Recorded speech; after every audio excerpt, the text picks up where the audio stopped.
So with that, I plan to read Mom's poem, but I'd like for John to say a few words.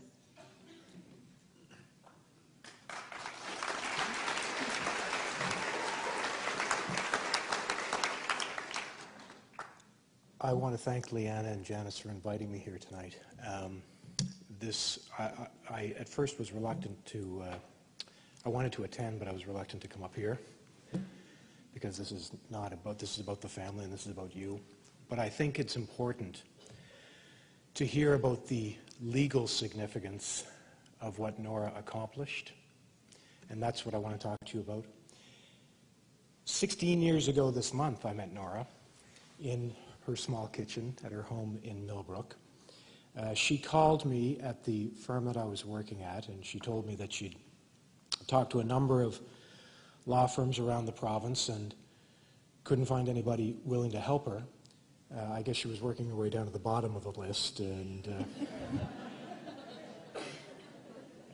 I was fortunate enough that she called me. And Nora told me that she was a residential school survivor. What? Like many non-First Nations people, I had no idea what she was talking about. And she asked me to come to Truro to meet with her and the group of survivors that she'd been working with who used to attend the Shubenacadie Indian Residential School. And many of you are here in the room tonight. And I came to Millbrook and she told me her story about what happened to her in the residential schools, and the other members of her group talked to me about what happened to them. And Nora told me that what she wanted to do was to bring forward a claim on behalf of every single residential school survivor who had ever attended the Shubenacadie Indian Residential School. And you need to understand, today, that doesn't seem like such a big accomplishment, but back then, at that point in time, there had been a handful of survivors across the country who had filed individual claims for sexual abuse and for physical abuse, and they faced tremendous opposition from the government and from the churches that ran those schools. But what Nora wanted to do had never been done before. It had a claim on behalf of every single survivor that had ever attended a school for loss of their language and culture. So after meeting with Nora and meeting with the survivors, and she told me what she wanted to do, I said, Nora, that's never been done before. And she said, well, does that mean you can't do it?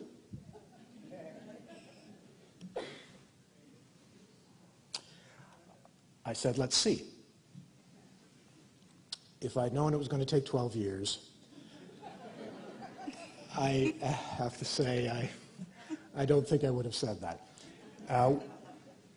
But I'm here to tell you today, I mean, Nora, you look at Nora's picture here. Nora was everyone's favorite grandmother. You know, she had this tremendous warmth and this tremendous smile, but this strength. And that strength and courage is what pulled her through and what helped her pull the other Shubenacadie survivors through and what helped her push me towards today. And after Nora and the other Shubenacadie survivors filed their claim, their class action on behalf of the Shubenacadie school, other survivors from other schools across the country began to file similar claims, similar class actions. And then over time, the survivors started to work together and cooperate with one another until finally that culminated in the National Class Action Settlement, the largest class action settlement in Canadian history, the largest historical redress settlement in the world.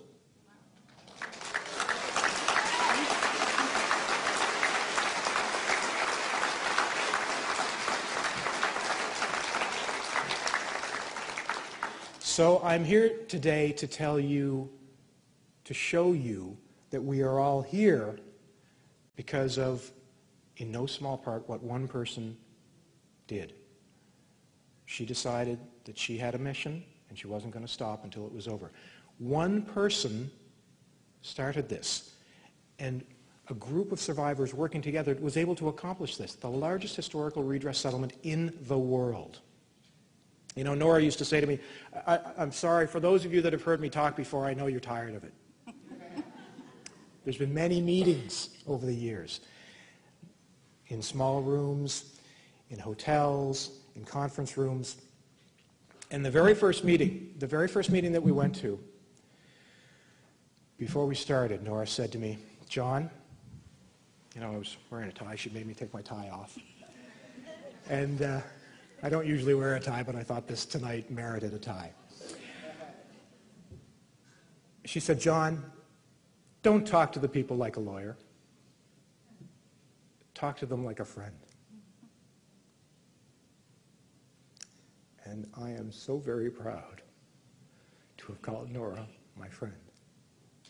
Thank you.